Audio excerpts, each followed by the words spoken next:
What's up, everybody? Erect the Red here, back with another episode of AEW Dynamite. Bring the boom! Brought to you by Pop Culture Playground, the weekly review recap of AEW Dynamite. Super excited to be back for another episode. I had so much fun doing it last time. Really excited to get into this week's episode. And as always, it was another big episode, so let's get into all the deets. Starting it off. We always start it off every week. Starting it off with a big one. Starting it off, kicking it off right away with Christian Cage versus Frankie Kazarian. I was super excited for this match. Really excited to see what Cage can still bring to the table. See what, see what he's got left. He hasn't wrestled like a traditional match in quite some time, and it was his debut in AEW, so I was super hyped for that. I had a tough time with this match. It was definitely more of a match about fundamentals. You know, it was definitely a traditional, old school, really slow-paced match trying to tell a story. But for me, I had an issue with Cage coming out. So we'll run it down. Kaz pretty much ran the whole match. And Cage, he looked blown out like pretty early on. And now, like, I know he was, they're telling a story and stuff. But like after 5 minutes, he's breathing super heavy, pouring sweat. So like it wasn't a good look, especially when his gimmick is outwork everybody. Like, I don't know, it didn't look good. Like, how you gonna have that be your gimmick and then within 5 minutes you just look like you're gonna die in there? But anyways, it was a super slow match. Very well wrestled technically across the board. There were a couple little things where you saw a little bit of ring rust in Cage, but nothing that was like, nothing terrible. Ultimately, Cage finally got a little offense going in towards the end. Got the big frog splash, and he kicked out of the flux capacitor, which was pretty cool. And then he kept going for his the kill switch, which is the unprettier, whatever. And then something about that move, dude. When he used to do it back in WWE, I fucking loved it. It was such a cool move, dude. He slams people right on their faces. But, like, just him trying to get it on Kazarian tonight, it just kind of looked dumb. Like, it looked like anybody could easily just be like, stop doing that to me. Like, literally just, like, get away from me. Spinning around, like, behind you. Like, I don't know. So I was torn. I really wanted Cage coming out and just having a awesome match. And, like, this one almost went the full time limit, but it wasn't what I was looking for. Hopefully he comes back and does, Kazarian's it was a tough opponent too. So, I knew it wasn't going to be like a squash match, but I don't know. I'm a little torn on it. I know, just looking at Twitter, a lot of people were super into it, but, let me know what you thought. Leave a comment. I want to know everybody's take on this match. I don't know if I'm alone, I don't know, we'll see. Let me know. Next up, we had Darby and Sting doing one of Darby's patented sweet black and white videos. This time focusing on Matt Hardy. Darby wearing a mask of Matt Hardy. Super creepy. And then we get, like, I'm assuming Darby Allin has a sweet punk band because there's like some random song. I think it was Darby Allin singing about money or something. I don't know. It was weird. Which was, exactly what you would expect from a Darby Allin promo thing. So, we'll see what happens with that. Next up, we got another promo, Jade Cargill. Her slogan, well, she likes to say shit. So, she's dropping that like crazy. But also, it seems like her slogan is, I am that bitch. So, can't wait for that shirt. The Jade Cargill, I am that bitch t-shirt. I might get one. If it just says, I am that bitch on it, I will definitely get one of those shirts. So, we'll see. Next up, the match that I was super excited to not give a shit about. QT Marshall versus Cody, the exhibition match that I don't know what's happening. And for being an exhibition match, unsanctioned, like, there was a lot of fanfare behind this one. They got Justin, whatever his name is, in the ring doing the huge announcement like it's a title match. The whole thing was silly. Got Arn Anderson as the guest referee. The whole match, again, this one, it told a story, but it wasn't really a story that I was like super excited to see. Anyways, it was for the whole match, Cody was pretty much just running things. Like there was a little bit where QT was targeting his shoulder. He's got that partially torn labrum, which is not a labia. That's something different. I found that out tonight. You don't want a partially torn labia either. But anyways, so yeah, he's doing that, but like he just can't get it. He can't get one past Cody. Cody's just, he went for the figure four and he was like, nope, not gonna do it. Just every move he went for the I can't think of his finisher, Crossroads, and he was like, nope, I'm not gonna do it. And then QT's just getting more and more pissed because he knows that like Cody would have had him beat like time and time again. Anyways, he comes in and he fucking blasts Arn Anderson with a punch, lays him out, and everybody's like, what the shit? So, they're like yelling at him up on the rope, and then all of a sudden, the Nightmare Family, yeah, so they're called the Nightmare Family, the wrestlers, the trainees, Nick Camarado, Aaron Solo, and Anthony Ogogo start attacking the other guys, and they're blasting them with chairs and just beating them down. So this, all of a sudden, I'm a little bit more invested. So they did a good job here where I was just like, whoa, okay, what is this? Because like, I'm a sucker for factions. I'm a sucker for like heel factions too. Like I love a good, like, just let them just be like really bad and just hit people with chairs and shit. And that's what they were doing. They fucking Nick Camarado threw Lee Johnson. He like power bombed him, slammed him, like threw him out of the ring onto the stage. That was a huge bump. That was really cool. And then QT attacked Arn, and then he pile drived Dustin onto the metal steps. Dustin's all bleeding and shit like that. So right now they're looking like some badasses, even though they're like C-list wrestlers. Like not even like the dudes are like trainees. Although I do love Nick Camarado. He looks like Bruiser Brody. Like he could be something. I'm expecting big things from him. And then they bring Cody over, and QT goes to smash Cody with the chair, and Red Velvet comes out. And I thought what would have made this whole scene perfect if QT blasted Red Velvet with the chair. Not that I want to see that, but like that would have just really solidified them being bad guys. Like that would have been really cool. Like just despicable people. Like if you're gonna give me like a bunch of mid-carders in a faction, like I need a reason for this to happen. And like, yeah, they should have just been like the worst, just spitting on people and shit. Like I love that. Excited to see where that goes. The first time I've ever been excited about anything that QT Marshall is involved with since he was throwing that apple up in the air. Next up, we got Scorpio Sky and Ethan Page in a promo. They're a team now. So I don't know. It's like they didn't have anything for them. Both great wrestlers, but like they're just putting them together. It was a cool promo. It was really well shot. I don't know. Scorpio Sky, he just can't put anything together. Hopefully this takes off. I don't know. Next, then we got Jade Cargill. She attacks Red Velvet. Says, I'm that bitch again. There's going to be a shirt, I guarantee it. And then we got next match, Moxley versus Cesar Bononi. Cesar Bononi's out there with the Hollywood Hunk and JD Drake. For some reason, they said it's because they're like friends from Dark or whatever.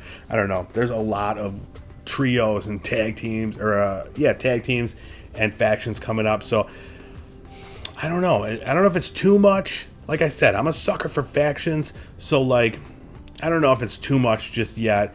But maybe they need to start doing like a trios tournament or something.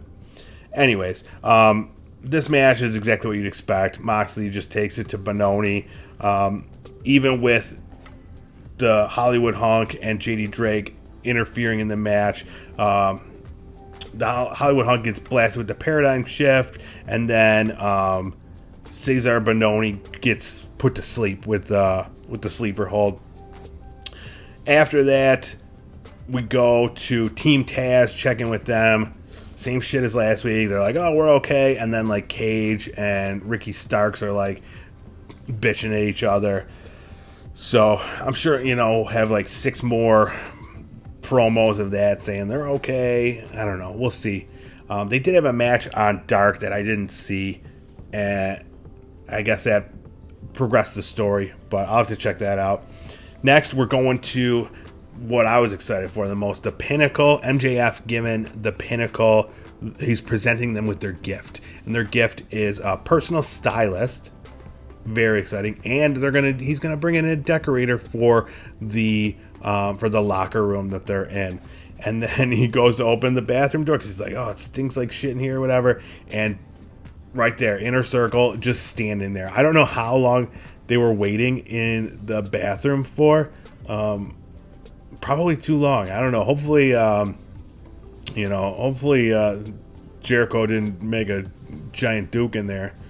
Probably super stinky. But anyways, all shit. All hell breaks loose, and everybody's just slamming everybody. Inner Circle gets the upper hand, though. Sammy is out there, hits spears, slams his head in the door. Hager slams Wardlow through a massage chair, and then Cash gets thrown into the ice bath, and Dax is all bloody from something. We don't see what he's bloody from, but he gets blasted with like a table leg, and then we go see Jericho, and he's smashing MJF face into a toilet, giving him a swirly, and then slams him through the cooler, the Pepsi fridge that's in their dressing room. He says, "This is our dressing room, bitch."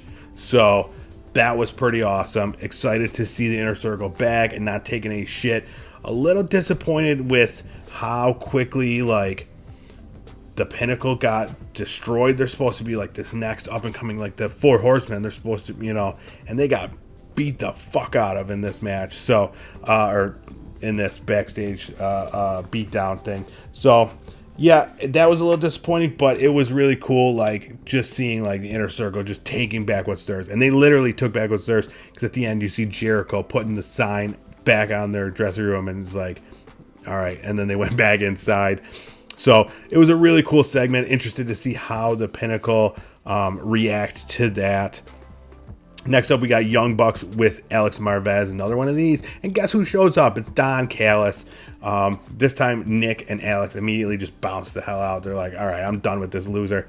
And so Don's talking to Matt about, like, Kenny came here for you, and you disappointed him. You let him down. And he slaps him super hard in the face. Just blasts him in the face. But again, like, Matt backs down, and he looks like he's going to cry. So I don't know what's going on with this. He's going to break him. I don't know. Then we have the Lucha Bros and the Laredo Kid versus Kenny Omega and the Good Brothers, 6-man tag. This match was phenomenal. Holy shit. Now, I knew it was going to be good because of the people that were in it. And I knew it was going to be good because the Laredo Kid was in it. And this dude, they got to get him in AEW full time. So much fun to watch. And they start the match. They've got the Lucha Bros and Laredo Kid, and Alex Abrahamis does the promo with them again. And I love his addition to this group. Just like he's an announcer, I guess. He's the Spanish announce team.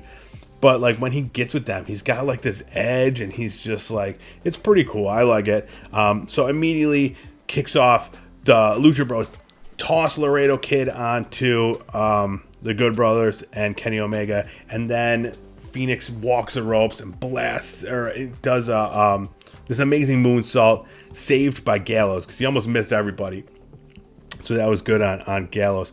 And then just they're throwing super kicks like crazy. It was a legit super kick party up in there. And then they did this really cool. Lucha Bros did topes through the ropes, and Laredo Kid did a moonsault. So they're like cleaning house. They're really running the thing. But then soon after that, Laredo Kid gets singled out and just beat the shit. They're just beating the shit out of him really badly. He at one point they do this sweet triple. The Good Brothers and Kenny Omega do this sweet triple splash where like Kenny's gets Gallows on his back, and then Anderson jumps on, and they all just land on Laredo Kid, which was really such a strange move, but it was like I actually laughed when I saw it happening, so that was fun. But then Laredo Kid gets the hot tag, super hot tag to Penta. He comes in and just cleans house. Some crazy shit. One point, Carl Anderson hits this amazing running boot onto Phoenix. It looked great. Phoenix sold it so beautifully, like he always does. They do the Laredo Kid does a tope. Phoenix runs the ropes like out of nowhere. It was a beautiful shot because like you don't see him coming in, and all of a sudden he's walking on the ropes, and then Laredo Kid does this Michinoku driver, and it looks like it's going to be the end of the match. It was such a great segment, great series of moves, but then Kenny Omega hits the V trigger and the one winged angel on the Laredo Kid and gets the pin. Then after the match, Moxley comes out and he's just standing there. He's talking shit, and it looks like he's going to go into the ring like he always does and get the crap beat out of him. But the Young Bucks come out with him, and they get in the ring. And Kenny Omega and the Good Brothers, they bounce out pretty quick. So cool program we're getting into. Really excited to see where this goes. Then we go to a promo, a Britt Baker promo. Again, she's with Rebel, not Reba, and still shit talking Thunder Rosa. So I guess we're not done with that whole thing. I don't know. We'll see. And then we've got the women's tag match: Nyla Rose and the Bunny with Vicky versus Ty Conti with Hikaru Shida with so they got the Dark Order, and Nyla Rose and the Bunny have the Hardy family office with them. I don't know why they're all together. That's never been really explained, other than they just have, I guess they have similar enemies in Ty Conti and Hikaru Shida. So I don't know. That's the only thing they've really said. So I don't know. We'll see how it plays out. But this was a good match. Shida was getting worked over quite a bit right at the beginning. Ty Conti gets a hot tag and reminds me why she has become like my favorite women's wrestler. Britt Baker has become that because of her heel work and her mic work, and just like she's been great in the ring too.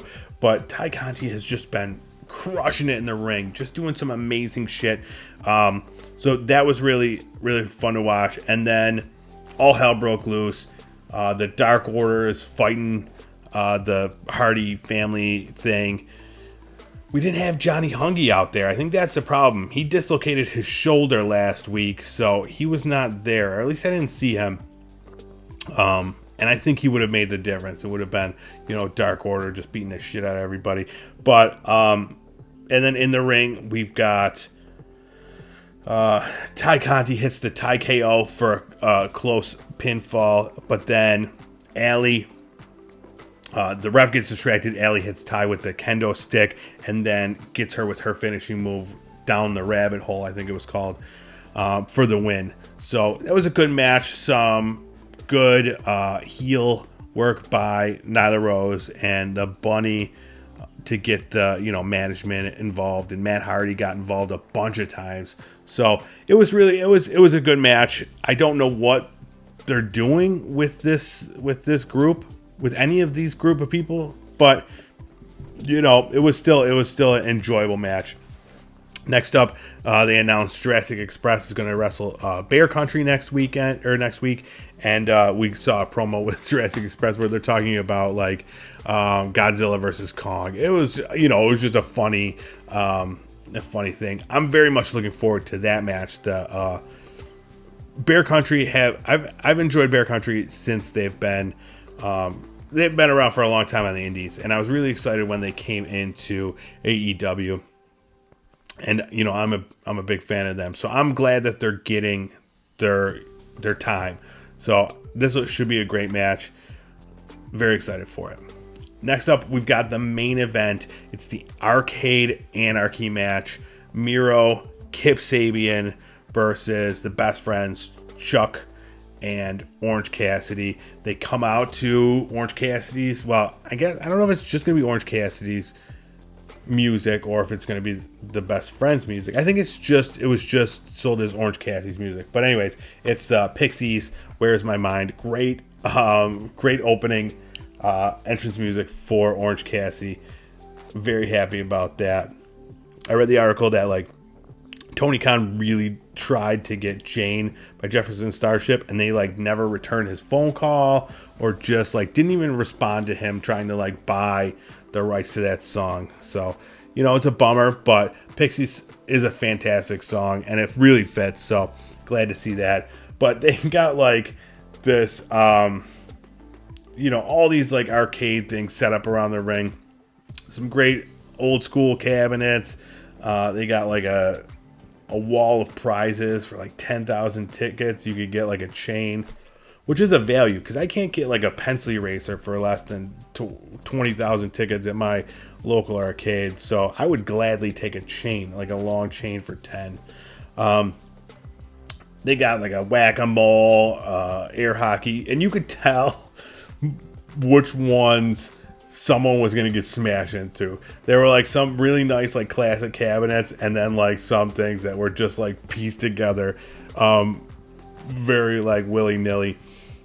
But it looked fine when it was happening. So it immediately happened with Kip Sabian immediately getting blasted through this cheaply made whack-a-mole thing by Orange Cassidy, and he's bopping him in the head. He's whacking the Kip Sabian, and Miro runs in and just blasts Orange Cassidy.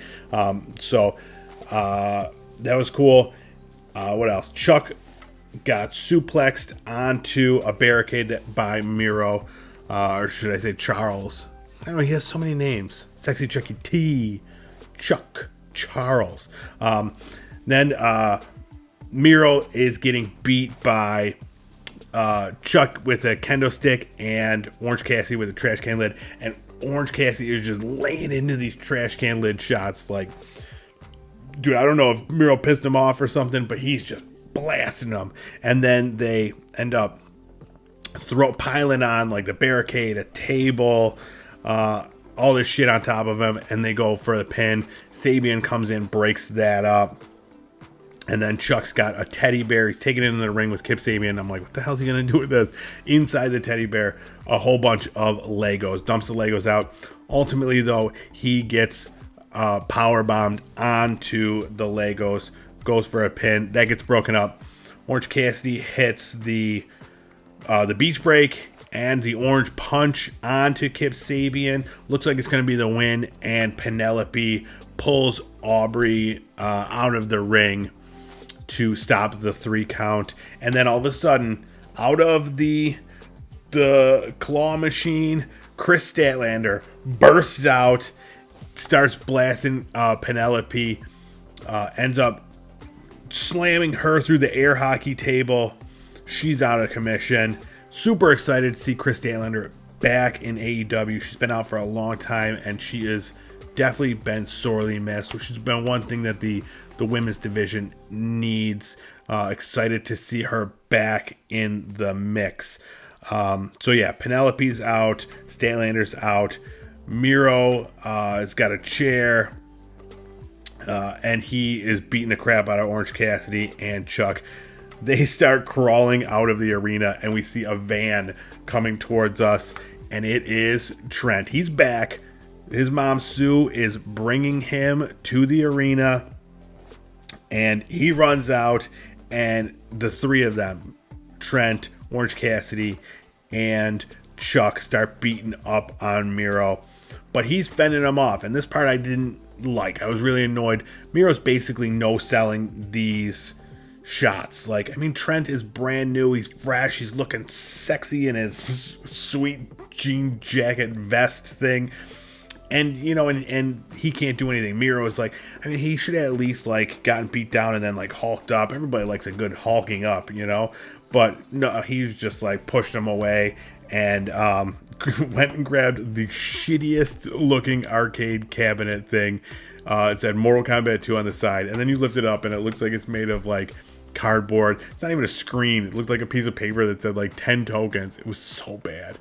But, so he chucks that at Trent, misses. Trent chucks a chair at him, does not miss, blasts him right in the face with this chair, and then spears him through a table that has been set up. At the same time, then, Chuck's got Kip Sabian. He does a running power slam off the stage through some thing that's set up. And, you know, we finish the show. Got to give the people what they want. Big hug with the three best friends and Chris Statlander, and then the big thumbs up to Sue hanging out there in the van. She's gonna take them, you know, for a pizza party after the show or something. I don't know, maybe they won't leave. They got the whole arcade set up right there, what's left of it. But, you know, great finish to Dynamite. Hopefully a finish to this program with the best friends and Miro and Sabian. I would love to see Miro leave Sabian and do his own thing. It did seem like that was teased a little bit, so hopefully they do that. And more importantly, I really, really hope that this best friends Miro Sabian thing is done. It was not good. The wedding, you know, it was just not the Butler thing. The whole thing was just, it was no good. But, you know, this was a good match. It wasn't as good as the parking lot brawl with Ortiz, that best friends had with Ortiz and Santana. I mean, nothing will be as good as that match. That match was super well done. You know, Falls Count Anywhere hardcore match. But, you know, this one was fine. Like I said, hopefully it's done. As for the rest of the show, like, it was not as good as their shows usually are. Normally, like I said last week, like, I leave watching this and I'm like, man, that was just as good as last week, if not better. This week absolutely was not better than last week. There were it started slow with that Cage Kazarian match. That one, it just seemed to go on too long. It was a fine match. It showed that, you know, these guys can work, but the pacing about it, starting off Dynamite, it was just too long. And then they immediately went into the QT Marshall Cody thing, which was, you know, it was fine. Like, you know, we get a new faction out of it, but even still, like, it's a faction of like nobody. So I don't know if that's going to be any good. But saving grace, we got the Inner Circle Pinnacle. That thing was awesome to watch. The 6-man match, Lucha Brothers, Laredo Kid versus Kenny Omega and Good Brothers, was one of my favorite matches recently. And then the Nyla Rose, Bunny, Ty Conti, Hikaru Shida match was fine too. I don't know what the plan is there, what they're doing there. You know, we'll see. But yeah, those matches were good, and they kind of held everything together. And then, like we said, the arcade match was fun, but definitely not up to par with what Dynamite usually is. So, you know, it was still a good show. Like, it wasn't bad. It was just slower paced than it usually is, and it seems to be setting up more things. So hopefully, you know, we've got the end to this feud with the best friends. So hopefully, you know, we'll kick something off there. Looks like we're getting close to the and I don't know what's going on with the Good Brothers, Kenny Omega, Young Bucks thing. Yeah, we'll see. But let's take a look at some of the matches that were announced for next week. We have Jon Moxley and the Young Bucks versus Kenny Omega and the Good Brothers. That's gonna be an awesome match. Super excited for that. Surprisingly, like, that's happening way earlier than I thought it would be. I thought there would be more build up to this, but we'll see. And then we also have the Bunny versus Ty Conti. They list like this is the Bunny with Matt Hardy, the Blade, and the Butcher versus Ty Conti with Evil Uno, Stu Grayson, 10 and -1. So, I'm sure we'll get more shit going down.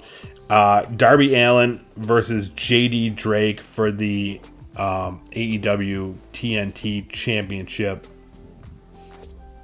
I don't know about this match. Like, JD Drake just came out of nowhere. He's been doing all right on Dark, but I don't think he deserves a shot at the championship. And then we have Inner Circle is back. They're gonna talk, and Jurassic Express versus Bear Country. Very much looking forward to that match. So I'm sure we'll get some more matches announced, and there's a lot of people that don't have anything on this one just yet. So I'm sure we'll get more from them. All right, and now let's take a look at the new rankings from today and see how tonight's show may have affected them going forward. We still have Kenny Omega and Darby Allin as the champions. They're both undefeated. And then number 1, we have Hangman Page. 2, we have Jon Moxley. And then Jungle Boy, Pac, and Cody. Not sure what they looked like last week, but I don't think they looked like this. Jungle Boy's right up in there. Page is right up in there.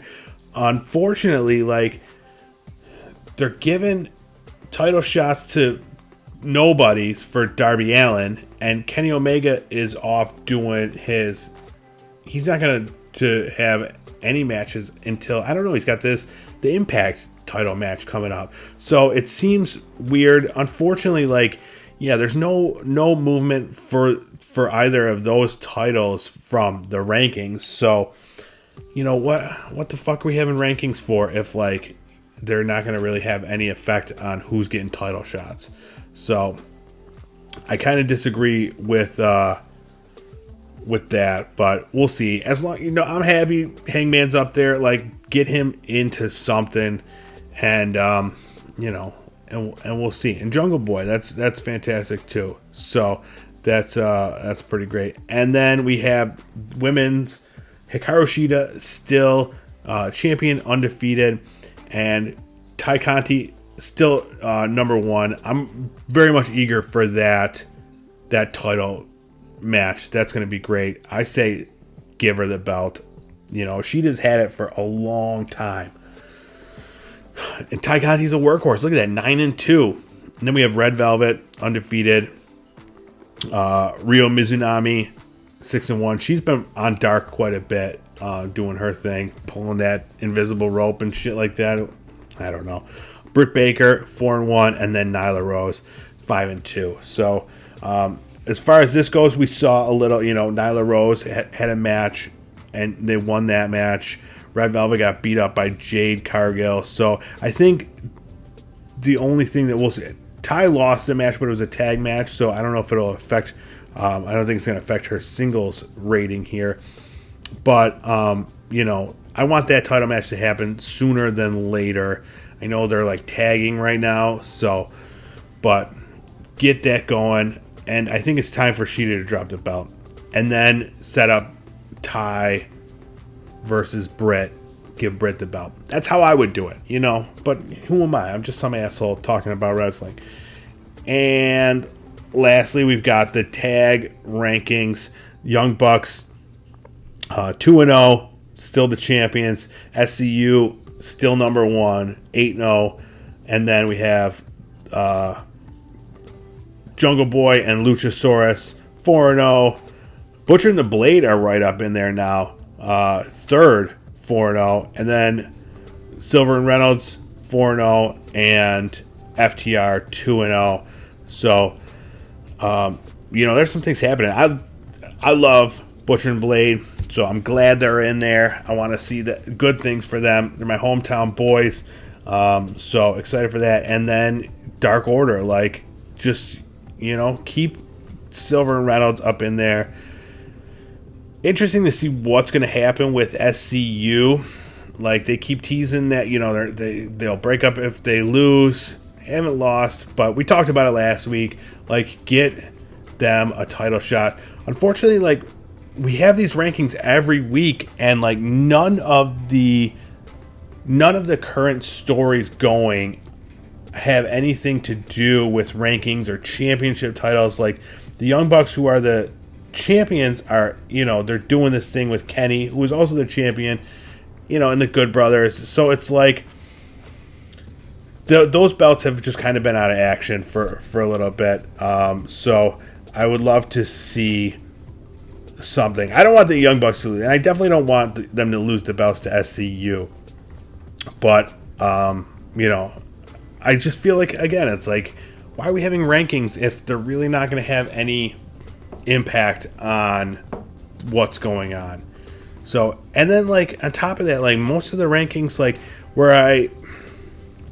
I'm a little torn. So when, they have these matches against nobodies on, I don't want to say nobodies, like, I guess not established wrestlers on Dark, and then they're using that to move up in the rankings. Like, I get what AEW is doing, and I think it's smart.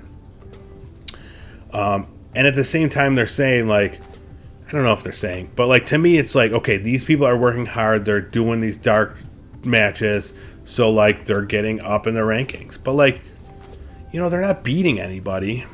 But, I mean, I guess that's how rankings have always worked in boxing and MMA. Like, you move up, you get your wins, and then you get a shot. So I guess it makes sense. It's just different. You look at it differently coming from the wrestling that we always know. Like, you have to work hard to get that shot, and that means beating, like, names. So, but either way, we'll see going forward. Again, like, next week, nothing as far as any ranking stuff. That Bear Country Luchasaurus Jungle Boy match could have an effect on maybe getting Bear Country up in there, because they've been doing great too on Dark. So yeah, so we will see. But that's it. That's all I've got to talk about. I know I haven't shut up for 40 minutes, but I want to hear what you have to say. So let me know what you thought of this episode of AEW Dynamite. Let me know if you feel the same, what your favorite matches were, what you thought could have been better. Let's have a discussion. As you can tell, I love talking about AEW wrestling, so I just need someone to talk about it with. So, leave a comment, let me know. YouTube version available, audio version available through all podcast services. So, I am wherever you want me. And just make sure to like, subscribe, leave a comment. I really appreciate it. Check out Pop Culture Playground on YouTube for everything from video game reviews, movie reviews, our podcast called First Eps, where we talk about streaming television shows. We got it all. Thank you so much for watching or listening to this episode, and we will see you next week for more AEW Dynamite. Thanks. Bye.